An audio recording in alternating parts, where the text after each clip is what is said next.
Welcome to Deges Dragons. I thought this was going to be hard. Welcome to Deges Dragons. Who wants some of the ripper? Take chance, baby. Woo! Slow down! He's clearly Captain Crunch. I'm a man of the people. Shattered world. Ripper always knows! Degecast. And welcome to another episode of the Degecast, the supplemental podcast for our YouTube show, Deges and Dragons. I'm your host, Nate Lindberg, and you can find me all over social media at Nate Lindberg. And you can follow our brand on Twitter, Facebook, and most importantly, YouTube at Degetime. That's Degetime. Hey, do you want to be a part of this show? You can be. If you want to be, please do. Call us, 617-506-9686, or reach out at our email address, degetime@gmail.com. You know, ask us something. Let us know what you like, what you don't like, what you might want to see. But reach out. Let us know what's going on. We want to hear from you guys. So, you know, Kids on Bikes. Kids on Bikes is in our rearview mirror now. We had our first full game series that launched, and I think it went pretty well. Everybody seemed to enjoy it, seemed to like it. So now we just watched our first episode of our Shattered series, and we're going to be taking a little bit more of a dive, a bit of a deeper dive into the grimdark RPG Shattered. But before we get into that, let's say hey to the second and third stooges to this Degecast. Our veteran player and our permanent member of the Deges and Dragons player panel, Tony Tremuxness. Tony, what's going on? Hey, not much, you, man? You know, it's a glorious Thursday. We're recording this on a Thursday. I like to say the day. That way, people understand where we are in the week, where we're feeling, you know. But it's a nice Thursday, nice, beautiful day. So I can't complain. But you know who might be able to complain? Our resident GM and therapy expert, Conrad. Conrad, can you complain? I actually was going to make like a Three Stooges type thing, like why I oughta before you asked me to complain. So that's actually is funny. Why I oughta. All right. Hey, we have one more special guest with us today, folks. We here with us today to talk about our first episode of Shattered from It's Never Dark Enough. One of the Shattered creators himself, Tex. Tex, how you doing, man? Howdy, pretty good. Happy to be here and happy to be alive. I hear that. So no, we're happy to have you here tonight. Just kind of get your feedback, your take on what we're doing and what we're doing with your baby, your game here. Glad to have you here tonight. Get things started. I'm gonna hand things over to Conrad, who I believe wants to talk a little bit about the creation of this game, of the world that he kind of took. He took Tex's world and made it his own. So let's talk about that. Okay, so Shattered is rich, and if you watch the episode, you learn that, where we go into the rules and we cover an extensive amount of stuff, and there's still more to be seen, and then we go through like the entire history, and that in itself is quite extensive. So I thought to myself, you know, how do I present all this world has to offer to somebody new, you know, with what we try to do with the show typically anyway, and, you know, make things less daunting for people and attract them and get them into it. So, you know, I was looking at like all the different cityscapes and different places that you can go. And I felt like in terms of what to focus on, in terms of the more like supernatural and what's like exclusive to the game, I thought to focus more on the characters themselves rather than the landscape. So I thought, you know, like Pulse in itself is the most relatable, where it's this giant cityscape. And I feel like in general, people can be like, okay, like I know at least like in my mind what a bustling city is like. And then we keep adding layers to it, where it's to the point where it's so dense that you need a city guide, which is where Tony came in, and he actually played a city guide, which I thought was cool. And so we took like that, you know, little things like that and take elements like that to show how like unique and cool these things are. So I thought, okay, let's go to Pulse, and where our groups are, we typically try to have, you know, kind of like the average Joe, and then some sort of muscle-bound character, like then either like a face character, like some sort of weirdo. And I guess I'll leave that up to the viewer to distinguish like which one the weirdo was. That could have been any one of them. Yeah. So what race really stood out to me personally the most was the Rekindled. So I was like really drawn to that. And just the core concept of being held together by sheer force of will. And I was like, that really speaks to me. So that made me immediately look at them and say, I have to put a Rekindled into this group. And the Rekindled was Mors Glacius, correct? Correct. Yes. Correct. Okay. And I myself, like if I were to just like insert my own character like into a game like right now, I would choose a Rekindled. So then, like I read a bit more about them and it's like, yeah, and then it also has that great narrative element where the Rekindled don't necessarily have any memories of their past life except for how they died. And that's where actually the name Mors Glacius comes from, which like in Latin, it's like icy death. So in his demise, like froze to death. And whether that was via or there's some sort of ice involved. And I didn't want to put too much into Jonas's character sheet with the specifics of that because I wanted to always have that in the back of his mind. Like if maybe it was intentional, like it was an ice pick or something like that. And to use that as like a narrative element in the future and while he was actively playing. So I started looking at that and then just kind of based on, again, like the sheer force of will. And then I thought their appearance is where they're like held together by will and stuff that it could be kind of difficult to distinguish exactly which race it is. And that to me, I thought, okay, well, where like you have these like humans in the world they're like racist more or less, like they like one of their bigotry, let's say that's one of their like racial traits is bigotry. And so I was like, okay, well that exists in this world. And so like there are definitely, the individual groups and like drones like keep to themselves and like their city and they will like branch out. But there's definitely these different races going into their different groups and whatnot. And the ability to kind of transcend that, I thought made the most sense for like a charismatic type character.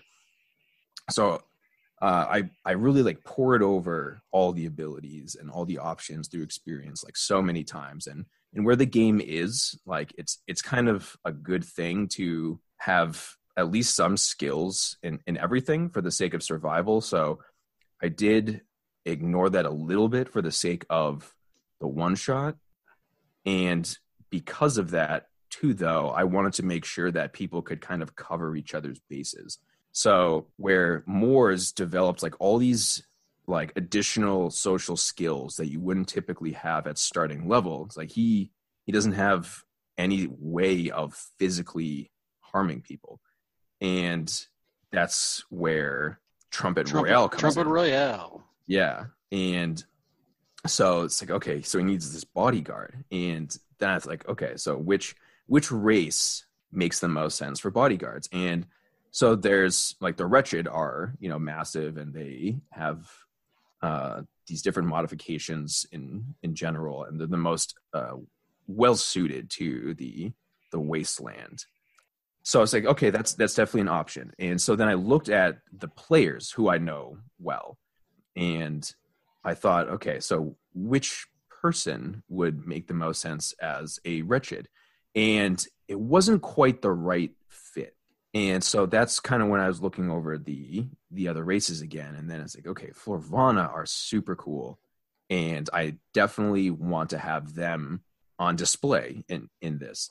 And then I was thinking like about, so Paul, who's actually a Chinese teacher, and he, likes a lot of like Asian culture type stuff. And so that's also kind of where I was looking at like the martial arts. And I was like, okay, like the martial arts stuff, and then the natural aspect of like the Florvana, and like they're just weird enough. And so sorry to put Paul on the spot here. Like he's this like weirdo who like is it was a good fit. Yeah, 100% good fit.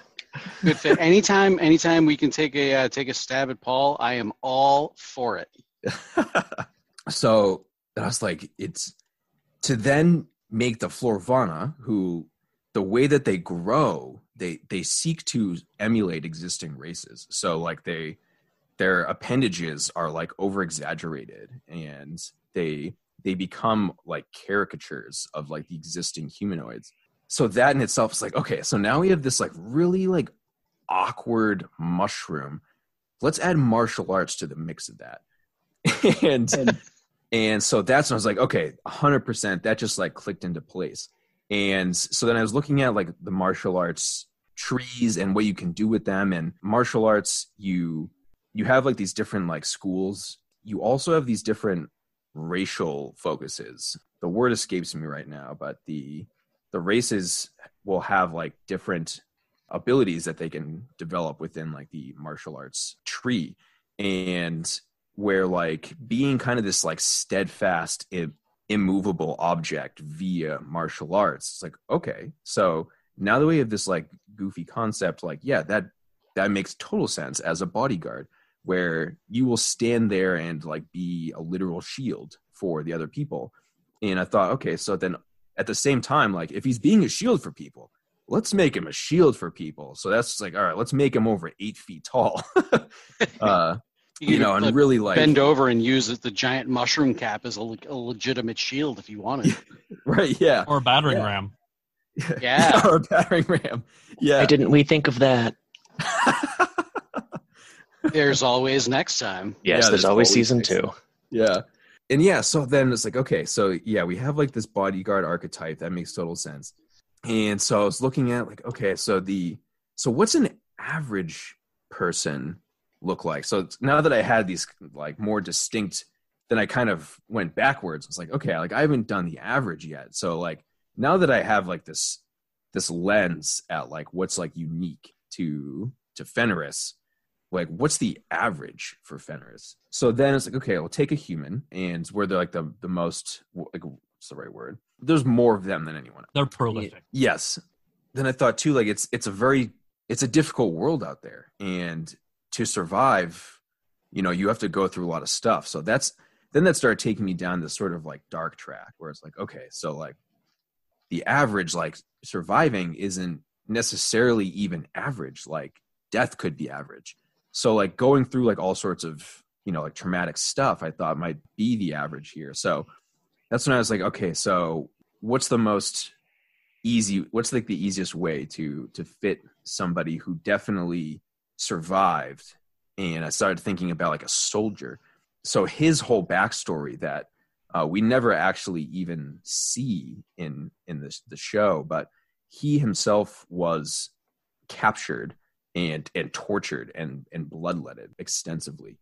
And I also thought about that stuff again. It's kind of looking at so many things simultaneously. The physical modifications you can get via experience upon character creation. And I thought those are super cool too. I have to have those in there somewhere. And so that's kind of going back and forth. It's like, okay, so somebody who's been tortured and now to be returned to like some sort of normalcy, he's had some operations. And so he has a second heart installed, and he has this regenerative capability that sort of restored him to his previous self, where he was diminished to physically very little by comparison of, this fit soldier. And then when he returned, he was just in real bad shape.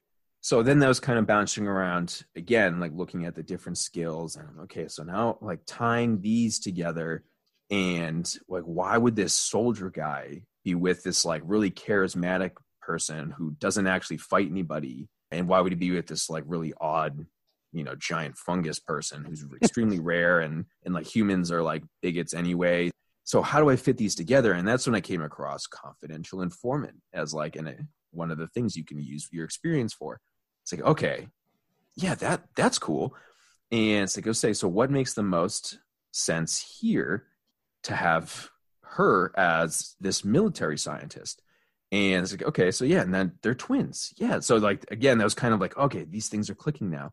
So that's High D there, who like has like the bobs running around. And then it was kind of like, all right, so where Billy's character is this like really like sullen, character, then I was like, okay, let's not make her like that as well. Let's make her the complete opposite, in fact, and make her like really quirky.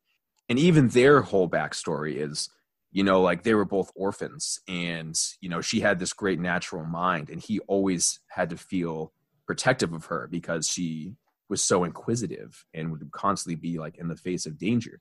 So that made him hyper vigilant. And his stats, if you look at them, like he's like the perception character. Like he has that we see that I have a bad feeling about this, that trap sense. So because of his like vigilance over her, and then because they were orphans, and like, so to get like housing and food and stuff. So they both joined the military. And so, now they're kind of developing like this whole story. And now we like kind of connect like, okay, that confidential informant is, the sibling of one of the players, and also gives information to Mors Glacius. So then I was like, I looked at the races again, and I'm like, okay, so like, what's like the last cool race that like I definitely want to get in here like as a player? And I was like, okay, so I feel like these pieces fit. Like I feel like Billy would be like a good fit for this human. I feel like Mors is a good fit for Jonas. So then I was like, okay, so I'm going to craft this last character for Tony. And I'm looking at the races, and I'm like, man, the shades. Like, I was going to say there's nothing quirky enough. Yeah, like hands down, if I was going to drop my own character in another game, I would definitely do another shade. They were super cool in their background and just their homeland, just everything about them is so cool. Yeah, it's like I was like, so as soon as I saw Dragon Hunter, I was like, okay, hold on, let me explore this a bit more. I mean, not just dragon hunters, but they killed dragons by trapping them and making them fly into giant spikes on the side of mountains. I mean, it's just so badass. Yeah, really badass. Yeah, super badass. And then I thought too, I was like, okay, so Tony is also like extremely experienced, like as a role player, and I wanted to add in one more like unique ability where we have like martial arts and like the social aspect, and then Billy's kind of just like got the modifications, and then more just standard combat. And so it's like, okay, I want to get the psychic vibe going. And then that just clicked too. I was like, okay, so I mean, they're inherently telepathic, like the way they communicate. And so it's like, oh, that makes total sense to then, like everything there, it's like, it just fit. It's like, okay, I can entrust like a more complicated component to the game to Tony with his experience, as well as like, it's just cool, like to have like, this like psionic ability. And so then I also was like reading more about their history and stuff. It's like, okay, so now how do I get them from the Glass Forest, which is like their native homeland, over to Pulse? And right in the lore of Shattered, you see like that the competition that they have. Oh my gosh, what is it? Something Run. I'm totally. It was a street race. I forget what the name of it was. Oh, yeah. Tex, help me out here. The race that happens in Pulse. Praetors Run.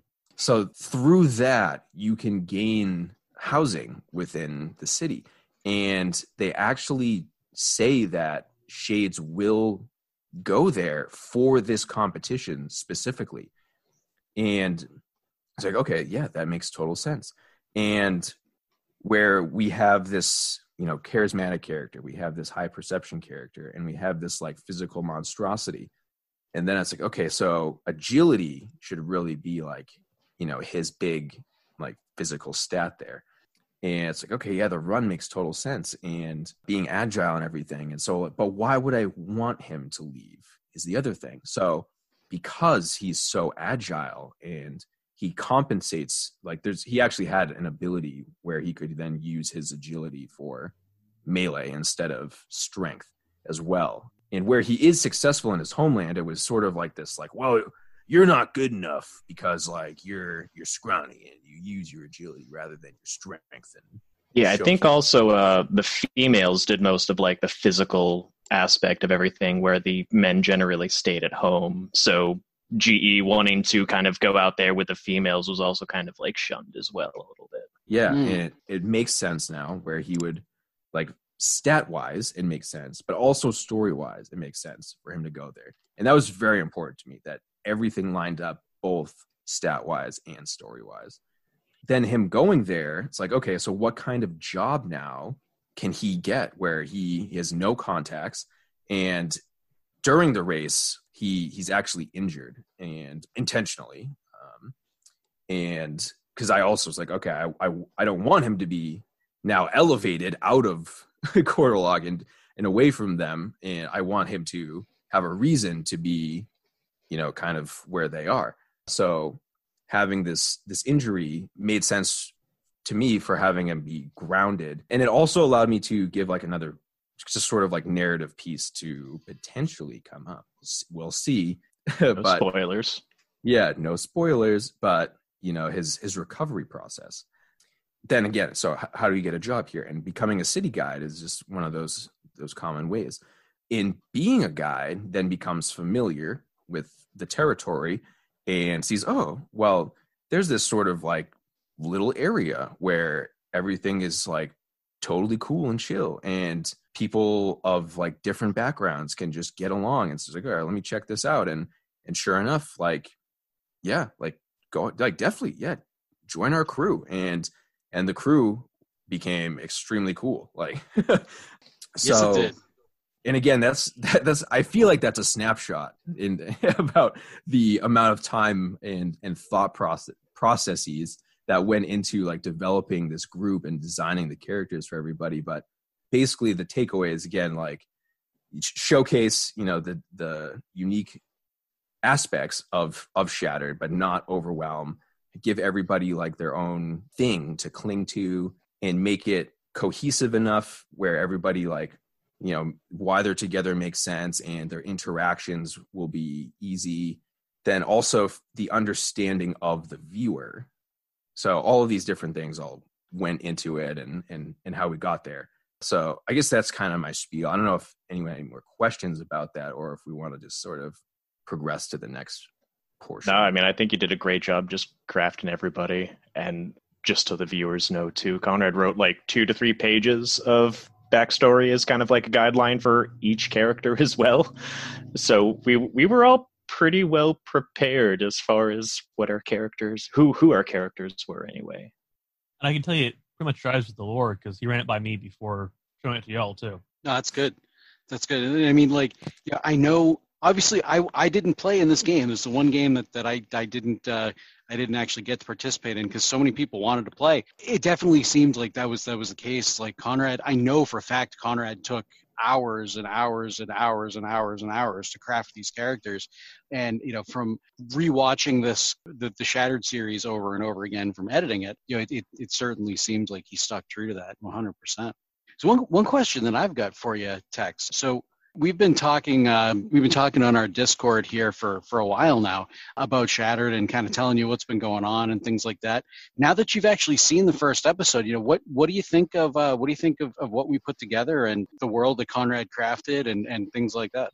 Well, to start off by not answer your question at all, because why not?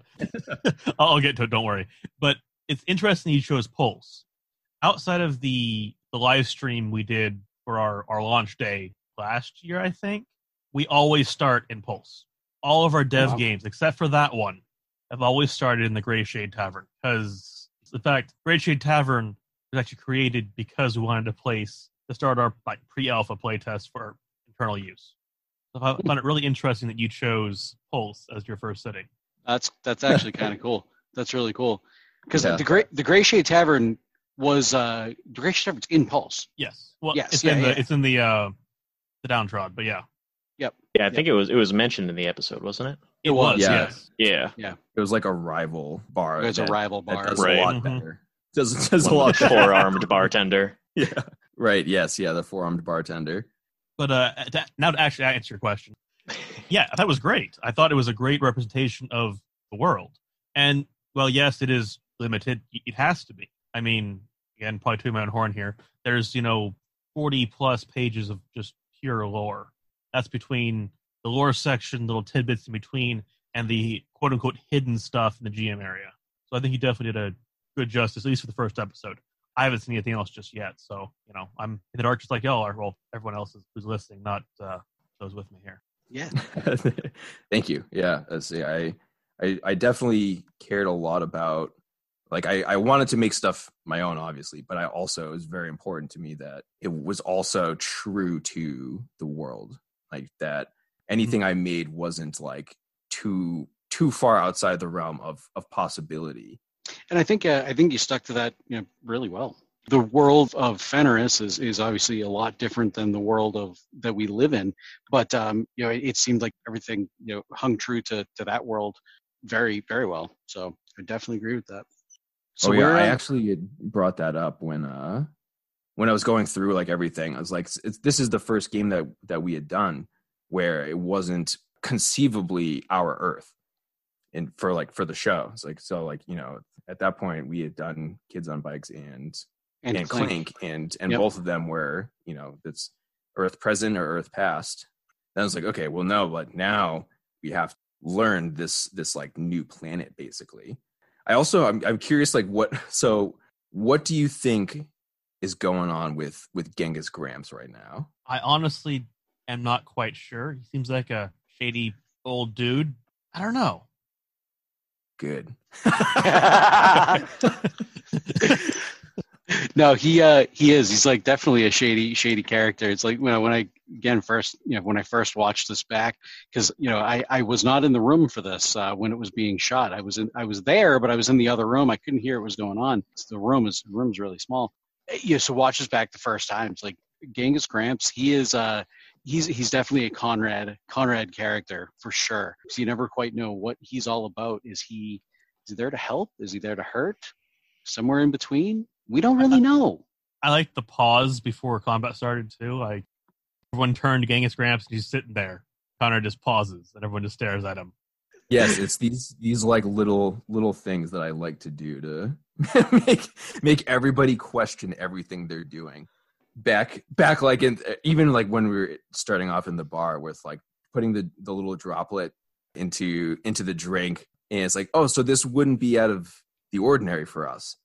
And I'm just like, no, it wouldn't be. Did I pronounce everything correctly? Pretty close, yeah. Okay. It's like I've said so many things so many times now. Like, am I actually saying all of these things like the way that they're intended? Close enough. I mean, within 95% of it, yeah. We kind of butchered a lot of different languages, and I get glares from my fiance about that, but usual. Yeah, actually, I mean, I guess that's kind of a good question. Like where did you draw from to come up with some of the names of Fenris or some of the races, things like that? I mean, was it just kind of trolling through other languages, or just kind of getting creative yourselves? So most of the big names existed before I joined the group. That'd probably be a better question for Lost or Zip. Sure. But I can tell you that I'm not allowed to name things because I have horrible names. We have to understand, one of the characters I used to play as in the pre-alpha was called Serapmav. People go, that's a really cool name, blah, blah. I'm like, yeah, it's just vampires backwards. So I couldn't think of the actual name to give my character. That's crazy. That's awesome. I can tell you, though, that we borrowed heavily from Norse and I think a little bit from like Middle Eastern / Western Asia style stuff. That's cool. But I'll tell you something funny, though. So it wasn't until like we almost published the book that Zip finally realized that the ellipse are named after the apocalypse. And that was something that Lost had convinced us to name them like years ago. And he finally got it 5 years later. That's something I'd do. That is something I'd do. Oh, man. And this has been another episode of Deges and Dragons. I'd like to take a second and say thanks again to Tex here. Tex, you want to go ahead and let us know where we can find any editions of Shattered or any updates on your game, anything like that, any announcements coming down the road? Well, nothing too much at the moment. I'll say it now because we probably said it in the future, technically. We're working on a nice expansion for the game. Hopefully it'll come out sometime eventually. But you can find Shattered at neverdarkenough.com. And you can find us on discord.gg/INDE. Thank you for having me. Yeah, no, thank you. Thank you for coming, hanging out. We will be talking with Tex again right at the very end of the Shattered series. We're actually going to be doing we already recorded it, so I guess we already did it. It's already in the bag. But we got an interview with Lost, Zip, and Tex, the three of them being three of the creators of Shattered. So we'll be dropping that in a few weeks. But we also have joining us next week. We'll have Lost. And then the week after that, we'll have Zip. So we'll have all these guys quite a few times here on the show, kind of talk about our game as well as kind of pick their brains about theirs. So for the Degecast, I'm Nate. You can find me all over social media at Nate Lindbergh. Conrad, say goodnight. Good night. And Tony, you got to be creepier than that. No.